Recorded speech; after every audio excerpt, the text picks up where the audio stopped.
So a little bit of speculation here from Mike S. Is there another Jeremiah Owusu-Koramoah on the roster for next year? I wish.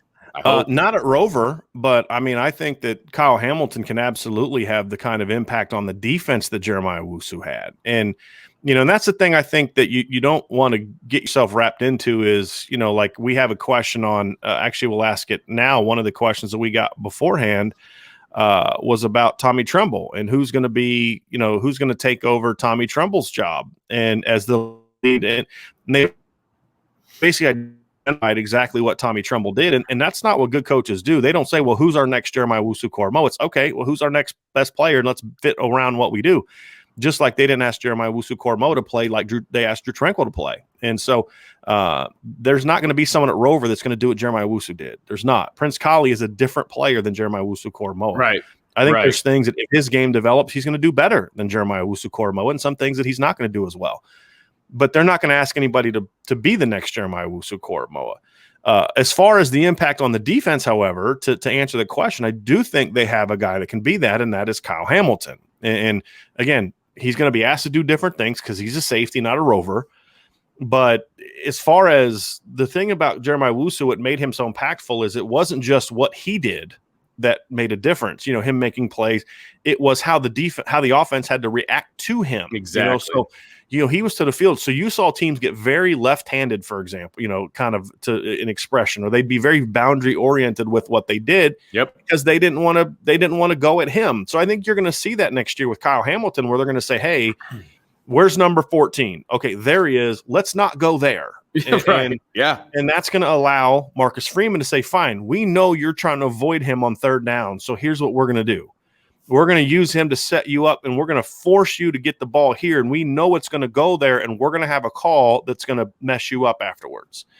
And we saw Clark Lee do a decent job of that this past year. And I think that you'll see Marcus Freeman do that as well, where he'll find out, okay, who are they avoiding? And then how can we use that to our advantage to with our calls? And so in that regards, I think Kyle Hamilton is the next Jeremiah Owusu-Koramoah. Different position, different skill set and all that. But as far as impact on the defense and being able to dictate terms to the offense, where we know if we use him this way, we can force the offense to do this. And I think that's a great weapon to have.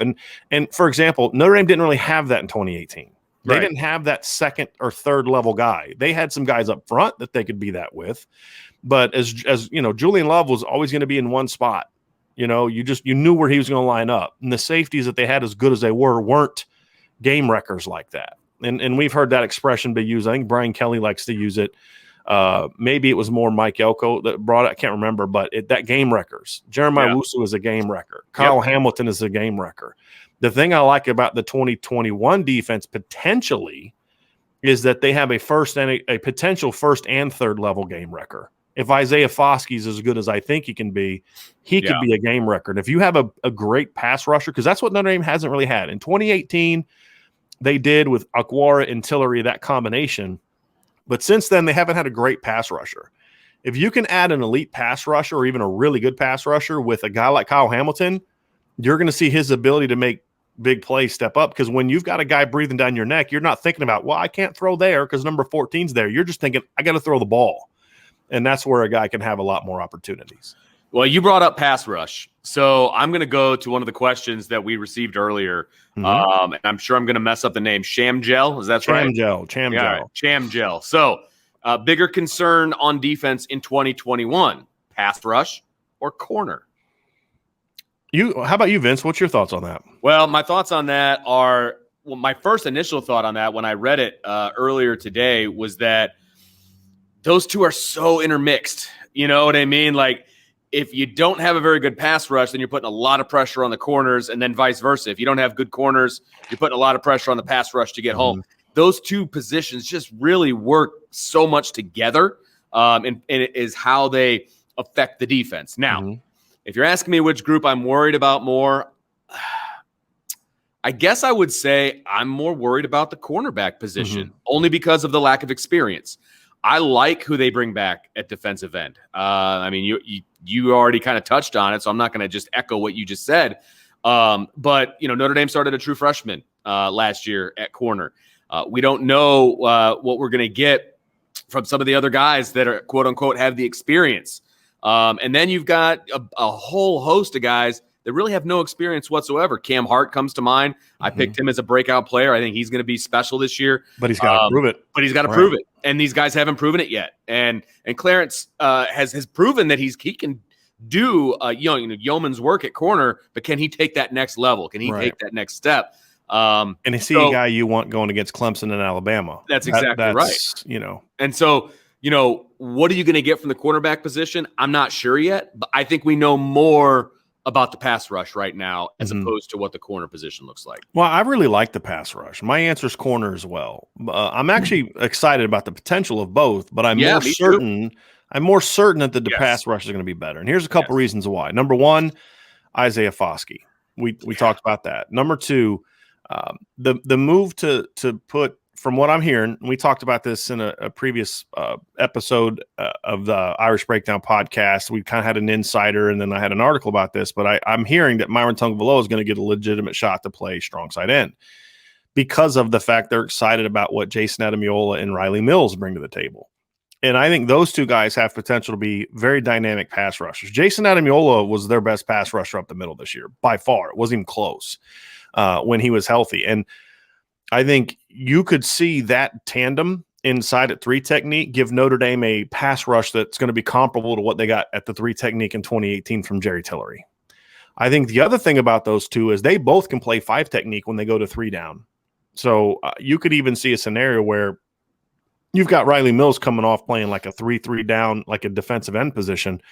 And I could see those two guys really having a breakout. So you put them with Isaiah Foskey, I think you have a chance. Plus, it's a really athletic group of linebackers, and Marcus Freeman, when we did that, the LB Fit linebacker fit podcast.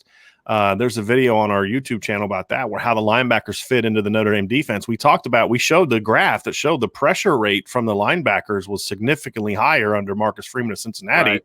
Yep. And I guarantee you, he's got a lot more athletic linebackers now than he did at Cincinnati, based on what I saw in film. And he's going to use them. Right. And then you've got that 6'4", 215-pound freaky athlete at safety that has proven to be a pretty good blitzer as well. So, I think you're going to have a good pass rush next year, whether it's individual front 4 or your pressure packages, or to me, a combination of both.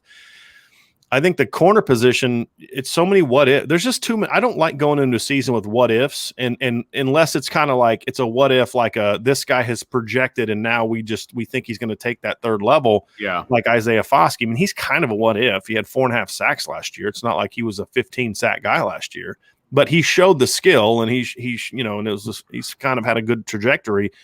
At corner, we haven't seen Cam Hart show anything that makes us think he could be what we think he could be, other than just his talent. Right. We don't know if Tariq Bracy's going to bounce back mentally. We don't know if Clarence Lewis has another level in him. And we don't know what the freshmen are going to do. Having said that, there's a lot of talent there. It's just about getting them going. Where my optimism is highest, really, for me, is my confidence in Mike Mickens. I have a supreme confidence in Mike Mickens going to be able to figure something out. And so does Marcus Freeman, by the way. Right. So that's why, people ask, do you think the defense is going to take a step back next year because of all the losses? And I'm like, no. I mean, is it any different than the year before when they lost Akwara, Kareem, Jameer Jones, Alohi Gilman, Troy Pride, Jalen Elliott, Osmar Bilal? They lost a lot from the previous year's defense, and they were still pretty flipping good on defense this year. And that was with no help from the offense this season. So I think they're going to be good on defense next year. I think they're actually going to be a little bit better as a unit. They may not have the individual star at linebacker like they had this past year, but I think as a unit, this defense could end up being even better next year, which is saying a lot, because this past season's defense was pretty good.